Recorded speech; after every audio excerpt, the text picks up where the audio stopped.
Bismillahirrahmanirrahim. Alhamdulillahi rabbil alamin. Wassalatu wassalamu ala rasuli rabbil alamin. Nabiyyina wa habibina wa qudwatina Muhammad ibn Abdullah wa ala alihi wa sahbihi wa man walah. Amma ba'du. Muslimin dan muslimat, para pelajar, para jemaah, para pencinta Al-Quran, Assalamualaikum warahmatullahi wabarakatuh. Alhamdulillah, syukur kita kepada Allah Azza wa Jalla kerana pada pagi ini Khamis 8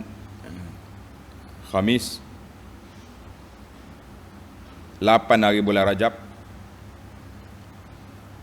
1443 bersamaan dengan 10 hari bulan 2 2022, dan ini adalah merupakan siri yang ke-14 tafsir suratul Sad, dan siri yang terakhir bagi surah ini. Alhamdulillah, kita berjalan slow-slow, pelan-pelan. Kita tafsir, memahami kalam Allah secara ringkas berdasarkan kepada huraian ulama tafsir yang kita pilih, dan juga terjemahannya pimpinan Ar-Rahman. Kita dapat hari ini sudah masuk ke muka surat 1000.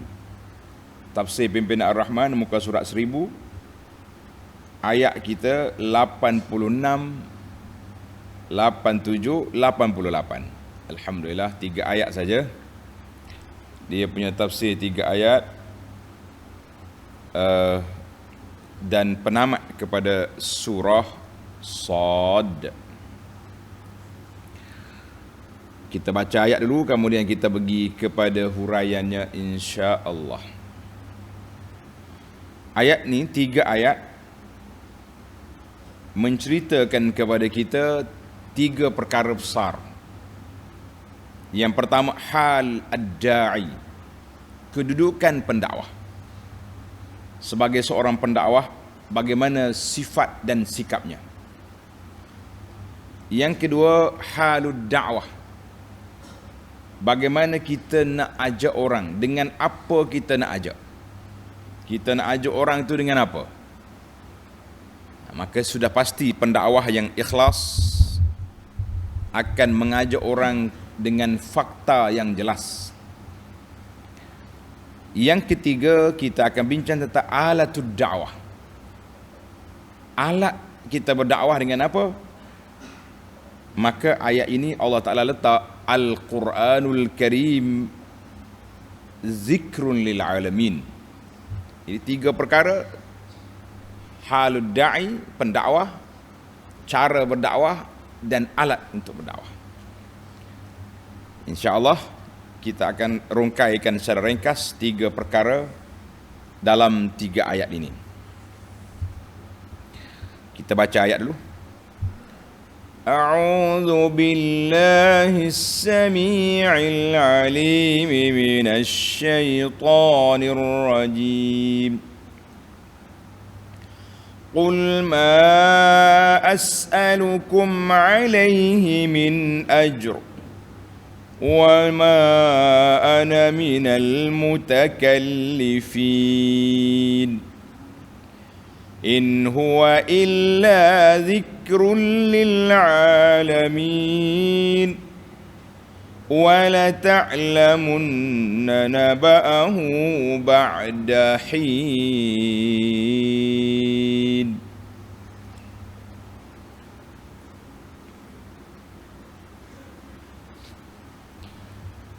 Ayat 86. Qul, ay qul ya Muhammad sallallahu alaihi wasallam,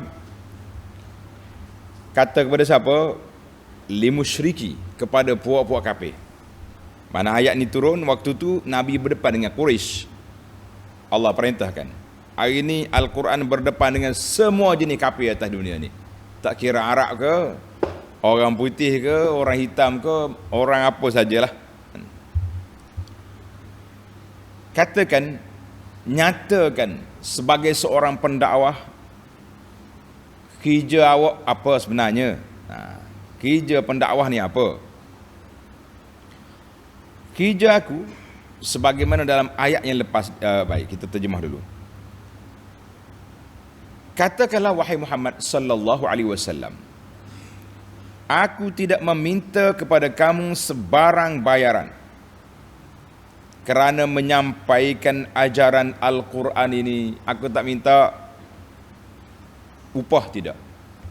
Maknanya kalaulah kita bekerja kerana upah, lainlah dia punya cara.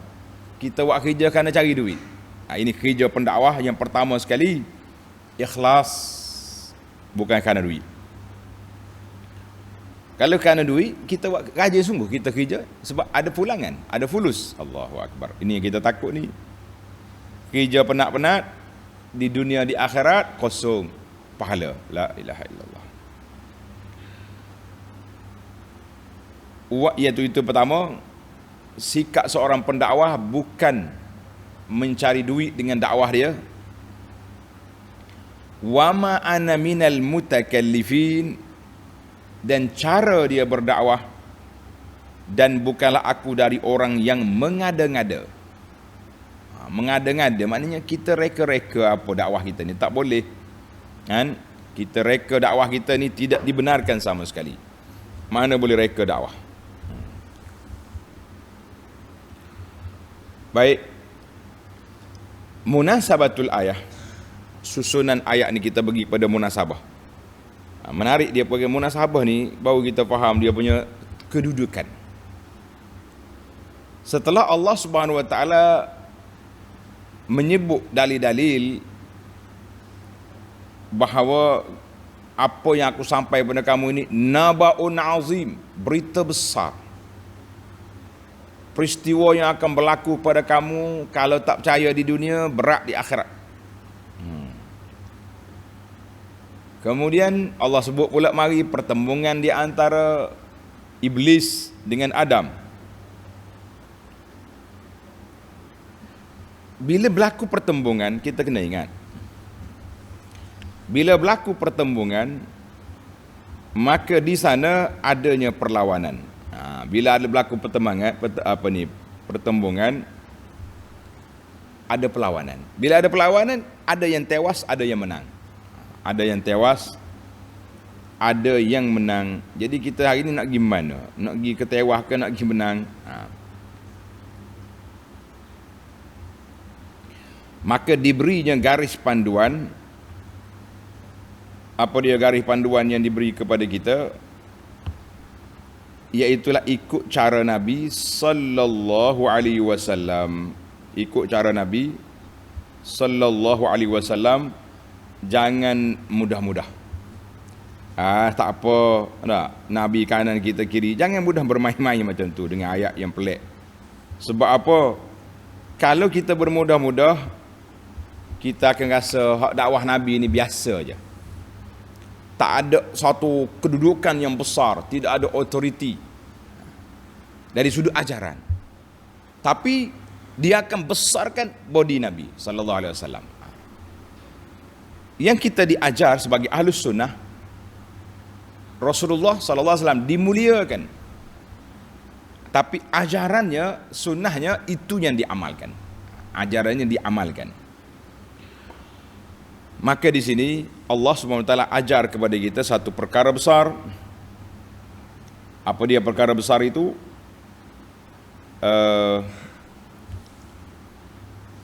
Katakanlah ya Muhammad, tengok ayat Quran. Katakan, la as'alukum ala tablighi, aku tak minta dalam penyampaian aku, dalam dakwah aku ni minta upah, tidak. Tidak minta ganjaran dunia, tidak. Mana kalau ada puak kafir pun sedap dia mari tak? Mamak nak berapa? Nak berapa awak? Kita pun atas dunia ni, bagi kalau orang yang betul-betul ikhlas, dia berani menyatakan kebenaran. Tapi kalau orang yang ada kepentingan, dia tak berani. Dia tak akan berani. Orang panggil, kalau Kelantan dia panggil kelok kepala. Tahu kelok? Mana kepala tunduk je. Nak jaga diri, jaga jawatan, jaga pangkat. Kalau kita tengok ada kekacauan yang berlaku dalam kawasan kita ni pun, nah, ada orang buat benda yang pelik-pelik pun tak berani nak tegur, tak berani ambil tindakan. Kenapa? Sebab nak jaga kedudukan, takut dikutuk oleh netizen dan macam-macam, susah. Sebab itulah kalau boleh pendakwah ni kena ada, biar dia gagah, kukuh dia punya ekonomi, supaya dia tidak bergantung dengan orang. Baru kita rasa gagah. Nabi SAW kata, aku bukan nak cari duit. Dakwah aku ni bukan kerana fulus, bukan kerana ni. Dan kita pun kalaulah kita berdakwah kerana sesuatu benda, memang kita akan jadi terikat dengan benda tu. Ada setengah pendakwah ni, orang ajak pergi ceramah, dia duk sibuk bawa jual barang-barang lah, jual macam-macam. Kita kata berniaga tak salah, tapi jangan guna pentas kita ini untuk perniagaan. Orang panggil kita untuk ceramah, untuk kuliah, untuk taklim, kan? Tiba-tiba kita pergi cari pula benda yang pelik. Baik. Wa ma'ana. Baik, itu yang pertama, aku tidak minta, dakwah aku ni tak minta bayaran. Yang kedua, dia punya cara, dia panggil uslub dakwah, kaifiyatud dakwah, cara berdakwah. Wa ma ana minal mutakallifin, dan bukanlah aku dari orang-orang yang mengada-ngadakan hujah, mengada-ngadakan benda-benda yang pelik, mereka-reka perkara yang aku tak ada tapi nak suruh nampak ada. Ini tengok, ai wa ma ana minal ladina yatasannaun. Tengok dalam tafsir kata, aku ni bukanlah seorang yang jenis buat-buat benda. Wa yatahallawna bima laisu min ahlihi, mengaku satu kedudukan yang bukan ahli dia. Ini masalah kita hari ni. Ala ma araftu min hali, mu tahu kan aku ni siapa? Quraisy, itu Nabi. Maknanya Nabi bagi tahu kepada puak kafir, kamu kenal aku ni siapa? Daripada budak lagi mu panggil aku ni Al-Amin, Muhammad Al-Amin, orang yang benar, orang yang dipercayai, orang yang paling dipercayai di Mekah ni. Jadi aku bukannya buat-buat. Bukan kata dulu nakal, lompat sana lompat sini. Tak. Orang Kelantan kata yo ya, maknanya kaki bising lah, kaki penyibuk. Tak ada. Mana aku buat-buat warak, akhir sekali tukar lagi jadi mengaku Nabi. Tidak. Dan aku pula buat-buat konon-kononnya aku ni terima Quran. Tidak. Ataupun aku mengada-ngadakan perkara yang tidak diperintahkan. Tidak. Sebab itulah masyhur daripada seorang sahabat. Tulis pelajar-pelajar, masyhur daripada sahabat, daripada Abdullah bin Mas'ud. Abdullah bin Mas'ud radhiyallahu anhu, dia berkata, menarik kata-kata Ibnu Mas'ud ni. Dia kata, ya ayyuhan nas, wahai manusia. Ibnu Mas'ud kata, wahai manusia, hei kita semualah manusia ni. Manusia-manusia siapa? Kita. Man alima syai'an. Dengar ni. Siapa dia tahu, ada ilmu, ada maklumat tentang suatu perkara, falyaqul bihi, naklah dia sampaikan. Dia sampaikan. Wa man lam ya'lam, siapa dia tak tahu, falyaqul Allahu a'lam. Dengar. Orang tanya kita maklumat kita tahu, kita kata Allahu a'lam. Allah Ta'ala yang maha tahu, yang aku tak tahu. Fa inna minal ilmi, di antara tanda orang tu berilmu, an yaqula lima la ya'lam, dia kata kepada perkara yang dia tidak tahu, Allahu a'lam. Senangnya, Ustaz, Tuan Syekh, Tuan Kiai, apa hukum ni? Wallahu a'lam. Saya kena murajaah dulu, kena semak dulu, kena tengok kitab balik, tanya orang. Ni nak jawab semua, takut jatuh standard. La. Qala Allah Azza wa Jalla li nabiyhi sallallahu alaihi wasallam, kata Ibn Mas'ud lagi, Allah Taala berfirman kepada nabinya, Dalam ayat kita ni lah. Qul ma as'alukum alaihi min ajrin wa ma ana minal mutakallifin. Aku tak minta upah dan aku bukan daripada orang yang mengada-ngadakan. Aku sendiri reka, aku sendiri buat, jangan.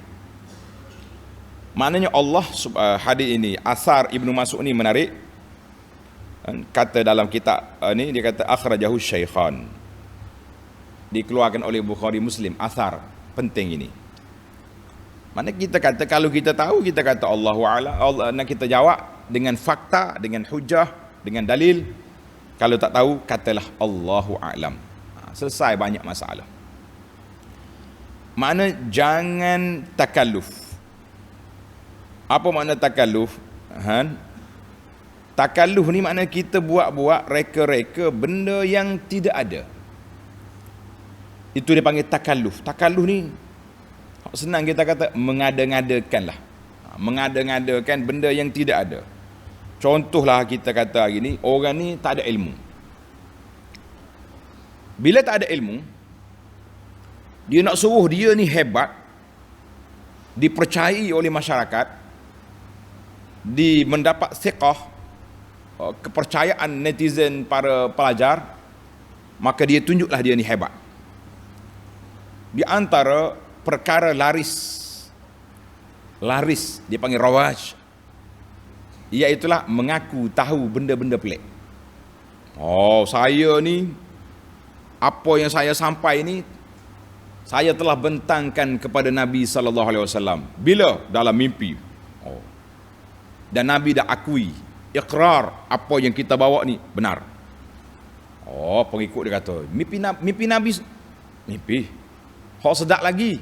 Bukan sakat mimpi, Nabi keluar dari kubur, jumpa yaqazah, jumpa secara jaga. Oh, tu lagi sedap. Kan itu kita tengok pengikut ajaran sesat, biasa dia orang ni akan main ilmu perbomohan ke, perdukunan ke, ilmu yang pelik-pelik ni, mengaku benda gaib. Ada satu kes, ini cerita betul. Saya dirujuk oleh sepasang suami isteri, nama pun saya ingat. Suami ni bila pergi ke tempat guru dia nak pergi zikir, dia tengok, awak ada masalah besar. Masalahnya halangan dari dalam. Apa dia halangan? Bini dia tak setuju dengan datang sini. Jadi seeloknya kamu ceraikan bini tu. Sampai begitu dia punya mainan. Jadi bini dia kata pelik, orang lain pergi zikir mencari ketenangan, suami dia pergi zikir balik nak cerai aku, apa cerita? Jadi dia minta saya nasihatkan, dan alhamdulillah, maknanya dia akan mengaku benda pelik. Ada setengah tu bila nak pergi jumpa dengan tok ayah ni, gigi, mana tok ayah nak jumpa? Ada, tengok atas. Jeli tengok atas pokok kelapa, duduk atas tu. Tok ayah ni tua duduk atas pokok. Hebat. Sekejap ada kat depan, halau tangan. Nah, ini semua ni permainan, jenis-jenis perdukunan, bomo, dan juga macam-macam. Maknanya orang yang tak ada hujah, dia akan gunakan benda-benda pelik, benda ajaib, takalluf, semata-mata nak suruh orang percaya kepada dia. Dia buatlah benda-benda. Oh, percayalah, guru kami ni, guru kasyaf, guru yang ladun ni, dia tak payah belajar. Orang lain habis masa di pondok 40, 50, 30 tahun. Dia sekejap ya pergi suluk baca zikir-zikir. Oh, hari ni Allah Ta'ala ada buka semua pada dia. Kita nak jumpa dia ni takut sebab dia boleh scan kita. Oh, dia ni tak ikhlas. Dia ni semalam zikir banyak, zikir ni tak ada zikir. Tengok dia mainan. Allahul Musta'an. Jadi Nabi kata, aku ni tidak mengada-ngadakan, tidak ada takalluf, tak bawa benda pelik. Aku hanya menyampaikan apa yang diperintahkan oleh Allah kepadaku. Ini kalau duk main benda pelik, cari benda-benda yang ajaib-ajaib dah. Allahu Akbar. Kadang-kadang dengan alat-alat dia ni, dengan pakaian perhiasan, cucunya besar. Oh, dia punya tasbih pun pelik. Orang akan percaya. Baik, dakwah kita ni dakwah berfakta, bukan dakwah dengan auta. Al-Quran mengajar kepada kita setiap perkara kita duduk di atas landasan yang benar, di atas faksi yang jelas. Ibnu Mas'ud pun jelas dah kata-kata dia, yang tahu cakap, yang tak tahu wallahu alam, jangan duduk mengada-ngadakan. Baik. Sekarang ni kita sudah tahu. Ad-da'i ni sifat dia. Ikhlas, berfakta, dan dia punya dakwah dia mesti berpijak di alam nyata, berfaksikan kepada hujah dan burhan, dalil dan bukti. Apakah alat kita nak berdakwah? Kita duduk berpaksi pada mana? Pegang dengan apa? Tengok ayat 87. In huwa illa zikrun lil alamin. In huwa illa zikrun lil alamin. Al-Quran ini tidak lain melainkan peringatan bagi seluruh alam. Jadi alat yang utama sekali dalam kerja dakwah mesti bermula dengan Quran. Quran. Mahazal Quran, tidak adalah fungsi Al-Quran illa tazkirum minallah, kecuali peringatan daripada Allah kepada semua al-alam, jin dan manusia. Syarafun wa rif'atun lahu. Jin dengan manusia akan jadi mulia, akan jadi kuat, akan jadi hebat apabila mereka beramal dengan Al-Quran dan berpegang dengannya. Dan sudah pastinya bila sebut Quran, kembar dia yang tak boleh ditinggalkan iaitulah sunnah Nabi sallallahu alaihi wasallam. Kalau ada orang kata dia nak ambil Quran saja tak nak ambil sunnah, kita kata kamu tak akan dapat melaksanakan apa yang kita ada. Tak boleh. Nak faham macam mana? Kita nak faham Quran melalui tafsir, huraian, pelaksanaannya ni buat oleh Nabi sallallahu alaihi wasallam. Kita nak faham pula hak Nabi, para sahabat tolong sampaikan.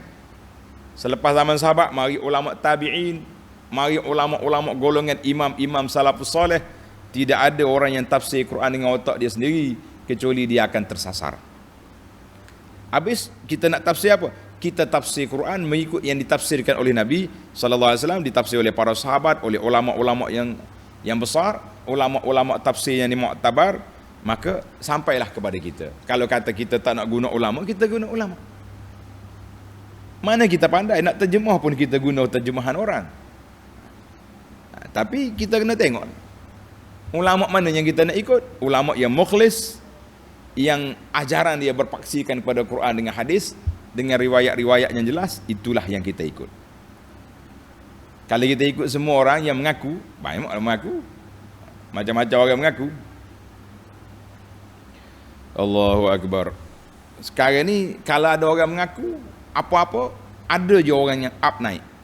Dia gunalah, dia dengan gelaran-gelaran yang pelik-pelik. Ada sekumpulan ahli Facebook ni, kerja dia menaikkan taraf orang. Orang ni bertaraf arif billah, orang ni bertaraf orang ahli hakikat, orang ni ahli makrifat, orang ni yang dia punya taraf, dia letak jawatan dia sendiri yang bagi. Sampai peringkat orang yang telah di-attack oleh pejabat agama sebab dia ni nampak aras. Kumpulan ni tak pergi semaya jemaat. Kenapa? Orang tanya, kenapa Tok Ayah tak pergi semaya jemaat? Dia kata dia tengok di aras, imam ni, makmum ni semua tak sah belakang semaya. Jadi saya tak pergi. Pergi apa tu orang tak sah, masya-Allah. Tapi sudah naik taraf, ahli Facebook ni naikkan taraf dia sebagai arif billah. Macam-macam dia orang cerita. Jadi kita sekarang ni nak jadi arif billah ke nak apa, kita tengok apa yang mereka, kepahaman mereka tentang Quran dengan sunnah, itulah mizan, neraca timbangan kita. Kerana itu masyhur daripada ulama salafus saleh. Ada riwayat daripada Imam Syafi'i ataupun lain, dia kata apa? Kalau kamu tengok seorang itu berjalan di atas air, dia boleh berjalan di atas air, main ski, boleh terbang di atas angin. Tapi kalau ajaran dia tidak berpaksikan kepada syariat Islam, kamu tinggalkan mereka. Itu dia panggil kumpulan kelentong itu. Kan? Kumpulan kelentong bukan kumpulan yang benar. Itu je neraca timbangan kita. Baik, jelas 3 perkara sudah jelas. Pendakwah, cara berdakwah, dan alat untuk berdakwah. 3 perkara sudah ada. Kita ada Quran, kita ada hadis Nabi sallallahu alaihi wasallam, kita ada tafsiran dan huraian daripada ulama-ulama yang muktabar. Kemudian kalaulah orang yang kita dakwah tak terima juga, orang kata reject juga, tak mau terima juga dakwah, sebagaimana Abu Jahal tak terima, Abu Lahab tak terima, geng-geng puak-puak Yahudi, Huyai bin Akhtab, kawan-kawan dia, Ka'ab bin Ashraf di kalangan Ahlul Kitab, ataupun Amrullah bin Ubay bin Salul di kalangan munafikin, tak terima. Zaman kita ini pun kita turun pula kepada zaman kita. Maka akhir ayat ini penutup, kita tak usahlah duduk fikir panjang, jalankan kerja kita dengan penentang. Ini ayat, wala ta'lamunna naba'ahu ba'da hin. Dan demi sesungguhnya kamu akan mengetahui kebenaran perkara-perkara yang diterangkannya tidak lama lagi. Maksudnya apa? Puak kafir yang tak mau terima Quran, kamu akan jumpalah nanti waktu yang kamu akan tahu Quran ini benar, kamu akan tahu apa yang kita bawa ni betul, apabila sudah tamat tempoh hidup atas dunia, baru tahu. Masuk dalam kubur ataupun dalam hidup. Abu Jahal mati pada dalam peperangan Badar, tahu yang kedua, jumpalah dia. Dan ramai lagi geng-geng lain, jumpa pada waktu lain pula. Ataupun tunggu mati je lah, senang. Mati masuk dalam kubur, baru kita tak, salah rupanya yang aku pegang dulu, salah rupanya yang aku buat dulu. Jangan salah man. Saat main salah pun tak buat apa dah kita, kan?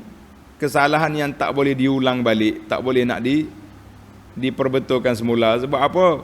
Sebab kesalahan itu sudah berlaku dan sudah berlalu. Ini buat apa? Yang kita naknya sekarang, kita kena insaf sekarang. Tengok apa yang kita pegang ni betul tak betul. Maka baiklah para pelajar sekalian, alhamdulillah, dalam Quran surah Al-An'am, tanda suratu Al-An'am ayat 67, Allah kata likulli naba'in mustaqar wa sawfa ta'lamun. Likulli naba'in mustaqar. Setiap berita itu ada apa? Ada tempoh dia, kamu akan tahu. Wala ta'lamunna naba'ahu ba'da hin. Kita tunggulah pada saat kita bertemu, saat kita mati, ataupun saat kita bertemu di akhirat esok, siapa yang benar di dalam ajakan kita ini. Orang yang mengajak kepada Quran dengan sunnah, atau duk main mimpi-mimpi dengan benda yang pelik-pelik, kan? Dengan keramat tu keramat ni, kita tengok siapa yang benar. Baiklah para pelajar sekalian, ayat kita ringkas tapi pengajaran dia besar, kan? Maka di sini kita pergi kepada al-fawaid at-tarbawiyah dan juga al-ilmiyah, insya-Allah secara ringkasnya. Yang pertama, faedah yang pertama, Allah Ta'ala sebut, Nabi kata apa? Allah Ta'ala sebut kepada Nabi sallallahu alaihi wasallam, qul ma as'alukum alaihi min ajr. Katakanlah ya Muhammad sallallahu alaihi wasallam, aku tidak minta upah dalam dakwah aku ini, minta bayaran.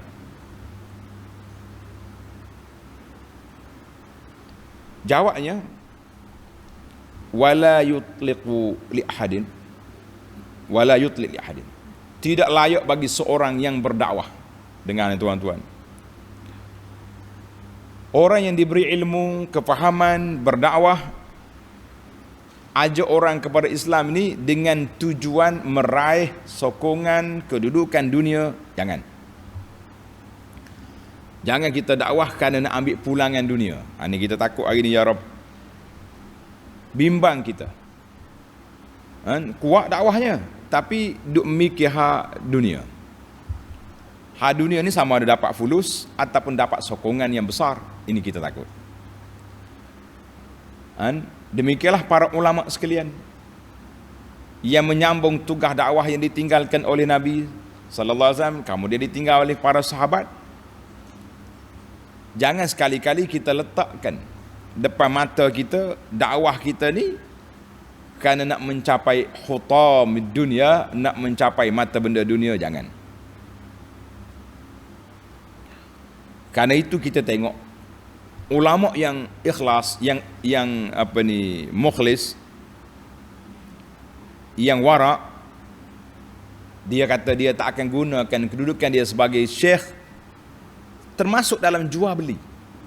Allah, kita ni kadang-kadang bimbang bila kita pergi pasar contohnya. Majid-majid ni tengok, Allah ustaz mari, dia jual, penjual sayur lah, bagi hadiah, bagi sedekah sayur, hadiah lah kita kata. Penjual ikan kering bagi ikan kering. Mana ada je orang bagi, jumpa orang tu tarik tangan ustaz mari minum air, macam mana kita nak buat? Tak pergi kan, tak terima, orang kecil hati. Terima, jadi macam ni pula. Dengar ni, satu kisah daripada Imam Al-Hasanul Basri. Tulis nama Al-Hasan Al-Basri, seorang ulama tabi'in yang hebat. Dia nak beli barang, dia pergi pasar, dia nak beli barang. Orang pun cakap dia, hadza laka bikada, tuan syekh, kami bagi harga special untuk syekh. Mana kalau orang lain beli 200, untuk syekh 100. Kalau kita happy lah dah, Allah alhamdulillah, sebab aku ada ilmu, orang hormat, beli barang pun murah. Apa respon Syekh Hasan Basri kepada orang ini? Dia kata apa? Innama ji'tu ashtari bidirhami la bidini. Allahu akbar. Innama ji'tu, aku datang nak membeli dengan duit aku, bukan nak beli dengan agama aku. Kalau mau jual harga 100, 100 lah. Jangan pula kerana syekh harga turun 80, jual 100. Senyap-senyap dah kalau gitu. Contohnya kita harga 100 dah. Jadi kalau kita nak hadiah ke syekh, tambah lagi lah. Oh tak apa, untuk syekh harga special. Itu pun tidak diterima oleh Hasan Basri. Dia kata, aku mari nak beli dengan duit aku, bukan nak beli dengan agama aku. Allahu akbar, waraknya ulama salaf. Kita ni happy sangat. Oh saya guna nama saya deh, guna nama saya lah. Oh, sebab saya ni orang hebat, jadi orang semua pekedai-pekedai ni bagi special rate offer yang khas. Kita kata bimbang kita tuan-tuan. Tak salah lah kalau nak kira, tapi ulama ni yang warak, dia tak guna sampai peringkat itu, tak mau guna. Kita kata tak salah. Saya tak kata salah. Kita nak mengatakan bahawa ulama yang warak itu pun dia tak mau. Kita ni paksa kena ambil. Kalau tidak orang kata, sombongnya dia. Orang nak bagi hak istimewa pun tak mau ambil. Allahu akbar. Yang kedua, wa ma ana minal mutakallifin. Aku bukanlah seorang yang mengada-ngadakan. Mereka-reka benda yang tak ada nak suruh jadi ada. Nak reka benda yang tak ada nak suruh jadi ada. Boleh ke tak boleh? Jawabnya jangan buat. Ai fihi zammut takalluf. Ayat ini mencela orang yang suka mengada-ngadakan. Wan nahyu anit tasannu', buat-buat benda yang tak ada. Macam tadi lah. Kita nak suruh orang percaya kepada kita, cakap kita mimpi jumpa Nabi lah. Benda-benda mimpi jumpa Nabi boleh, tapi ulama-ulama yang besar kata bukan satu benda untuk dipublish, untuk dideklarekan kepada masyarakat ramai. Saya ni, apa yang saya bawa ni, Nabi dah endorse, Nabi dah datang, macam-macam cerita. Kita kata tidak. Jadi orang yang tasannu', sebagian dalam hadis kata, siapa dia mengaku benda dia tidak ada, kala bisi thawbizur, macam orang pakai baju bukan hak dia. Oh comel baju ni, bukan, ia baju pinjam, tapi kita mengaku hak kita. Sama juga orang yang tak ada maklumat, tak ada ilmu, tapi mengaku ada ilmu, buat-buat nak suruh nampak ada ilmu, nak suruh orang percaya kepada kita. Inilah dia. Maknanya satu daripada sifat nifak, satu lagi darbun minar riya', nak tunjuk pada orang, saya tahu. Kita semua benda boleh berlaku. Jangan. Ini di antara perkara yang kita bimbang lah. Takalluh ni bimbang. Satu lagi uslub takalluh ni, selain daripada mengaku benda yang pelik, mereka juga create satu tuduhan kepada orang yang tak setuju dengan dia. Itu satu penyakit lagi. Orang tak setuju je, dicop, dilabel, dilempar tuduhan kepada orang tu, supaya dengan logo cok mohor yang buruk ini orang benci, kemudian dipasang ke atas kepala orang yang tak setuju dengan kita. Kalau ada hujah, hatu burhanakum, bawa hujah masing-masing. Bukannya bagi tempek atas kepala orang benda yang kita tak ada.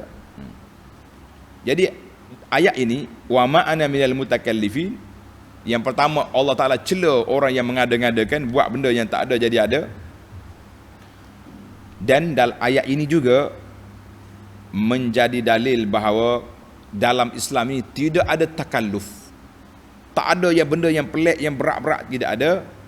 Menunjukkan kepada samahatul Islam. Ad-dinu yusrun. Dalam hadis Nabi sebut inna ad-dina yusrun. Agama kita ni mudah. Mudah. Siapa dia menyusah-nyusahkan, itu bukan daripada ajaran. Oh, nak sampai ke Tuhan kita kena baca 30,000, sejuta. Dia punya bacaan-bacaan yang direka sendiri, habis baca, mengaku pula, oh aku dah kasah dah. Dengan berkat ijazah yang diberi oleh Tok Syekh ni, saya dah cukup lengkapkan diri kita punya berapa juta bacaan. Sekarang ni saya dah nampak, kasah dah nampak. Tengok muka orang ni kita tahu orang yang baik, orang yang tak baik. Itu dia panggil takalluf. Islam ni ajar kepada kita samahah. Sebenarnya simple je. Solat berapa rakaat, zikir-zikir yang simple, mudah, tak ada yang pelik-pelik. Maka dengan itu para jemaah sekalian, kita kena belajarlah, jangan duduk itu. Jadi dalam ayat ini, di akhir surah ini Allah SWT khatamkan surah dengan apa?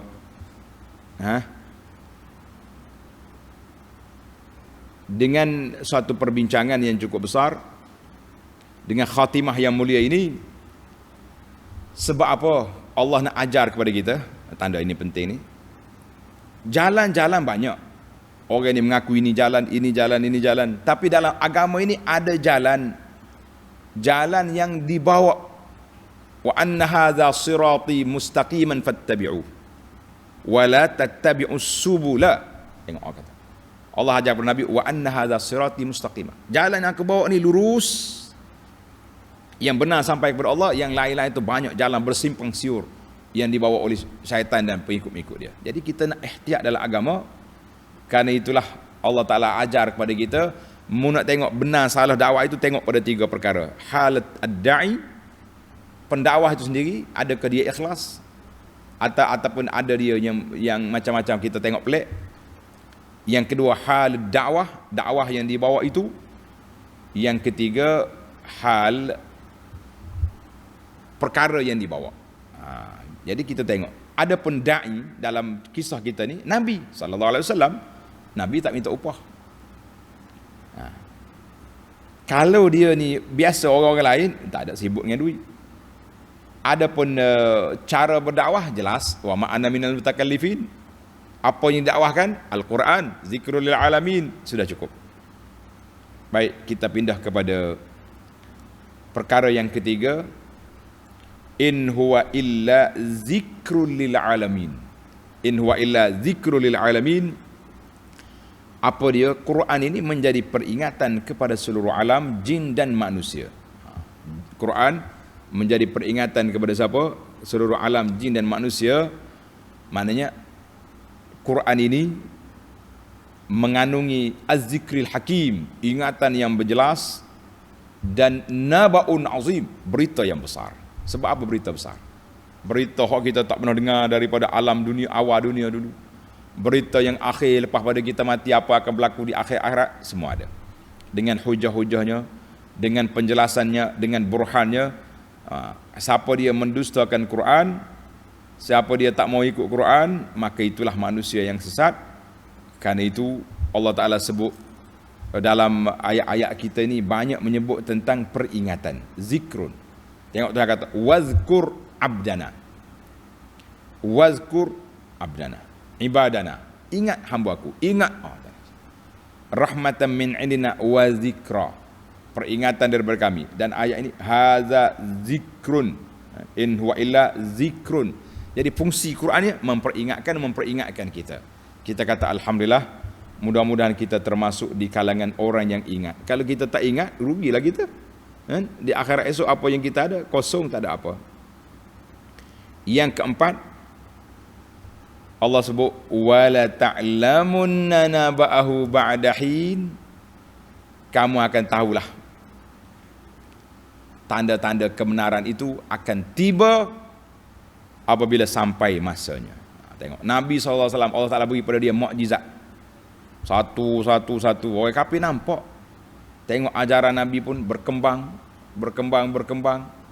Pengikut-pengikut Nabi yang jelas. Tapi apa boleh buat, mereka tak mau juga. Maka Allah Ta'ala bagi amaran keras kepada puak kafir, wala ta'lamunna nabahu ba'dahi. Tunggulah tunggu sampai masa kita jumpa nanti. Di mana kita jumpa nanti di akhirat, atau jumpa setelah awak mati. Nak kata apa lagi?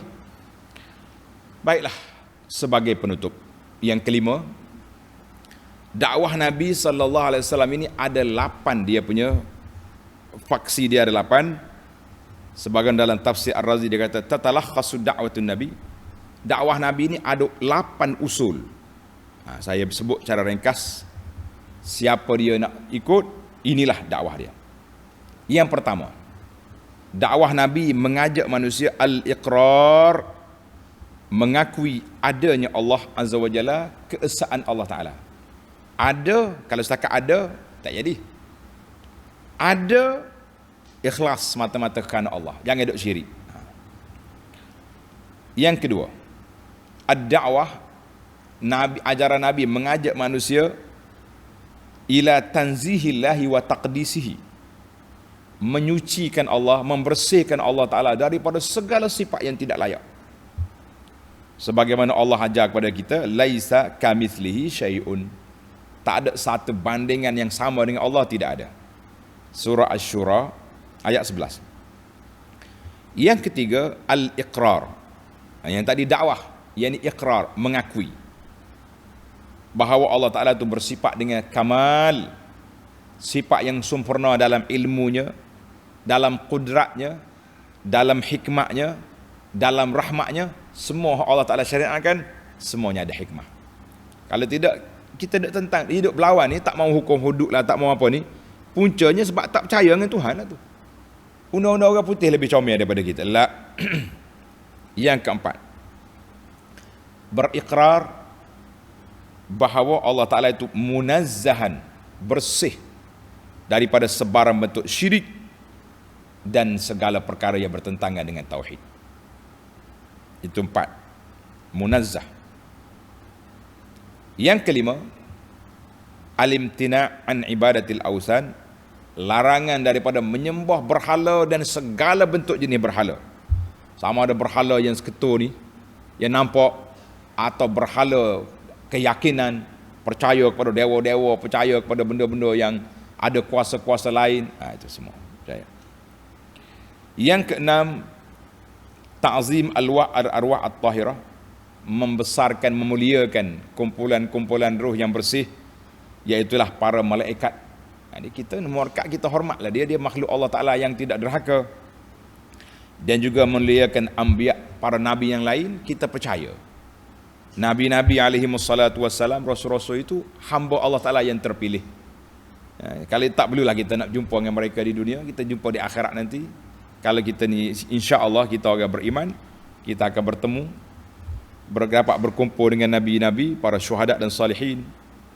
Yang ketujuh, al-iqrar bil ba'thi wal qiyamah. Kita kena mengakui, percaya, yakin sungguh-sungguh adanya bangkit semula dan adanya kiamat.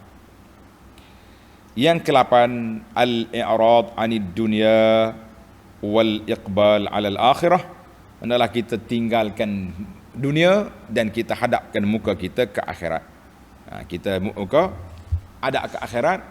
Jadi itulah 8 tonggak ataupun paksi dakwah Nabi sallallahu alaihi wasallam.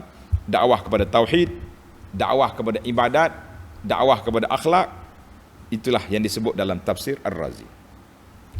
Baik para pelajar sekalian, maka dengan ini tamatlah kita alhamdulillah 14 siri kuliah kuliah tafsir surah As-Sad. Jadi cuma ada sedikit lah dalam surah As-Sad ni, ada sedikit kelemahan. Kita tak boleh nak kutkan nama-nama tokoh-tokoh ulama tafsir sebab kitab tu tak sampai. Jadi anda terpaksa baca dengan PDF. Jadi nota kaki dia tu ada setengah nampak, setengah tak nampak. Tapi saya yakin tafsir yang sama ini dan tafsir Al-Munir juga kita rujuk, mudah-mudahan ada manfaatnya. Dia kata, ada setengah ulama kata, kenapa sekarang tak sebut dah nama Syekh Fulan, Syekh Ibnu Ashur, Syekh Al-Syanqiti, Syekh Fulan. Kita kata, saya tengok dalam PDF ni dia tak keluar nota kaki. Itulah kelemahan dunia ni. Sebab tu kita kena beli juga kitab-kitab yang cetak ni. Kalau tidak susah. Bolehlah kata orang daripada tak ada tu baik ada. Dan hadis-hadis dia terpaksa kita kena takhrij sendiri, cari riwayat-riwayat tu. Tapi alhamdulillah, kata orang, kalau tak dapat semua, kita ambil sebahagian yang kita dapat. Mudah-mudahan Allah Ta'ala beri manfaat kepada kita sentiasa. Kita dapat kepahaman yang baik, dapat memahami Al-Quran berdasarkan kepada huraian para ulama salafus salih, ulama tafsir yang muktabar, bukan ulama yang menggunakan Quran untuk mencari kepentingan diri ataupun memutarkan kepahaman Al-Quran untuk membetulkan kepahaman yang dia bawa. Kita kata tak ada. Kepahaman kita balik kepada asal yang ditafsir oleh Nabi sallallahu alaihi wasallam, para ulama, para sahabat, para tabi'in dan ulama imam-imam tafsir yang muktabar, dan juga ulama-ulama yang semasa yang kita nampak keikhlasan ilmu mereka. Amin ya rabbal alamin. Jadi para jemaah sekalian, tamatlah surah Sad. Insya-Allah kita sambung dalam surah Az-Zumar dalam siri yang akan datang. Subhanakallahumma wa bihamdika asyhadu an la ilaha illa anta astaghfiruka wa atubu ilaik. Wa sallallahu ala nabiyyina Muhammad wa ala alihi wa sahbihi ajma'in walhamdulillahi rabbil alamin.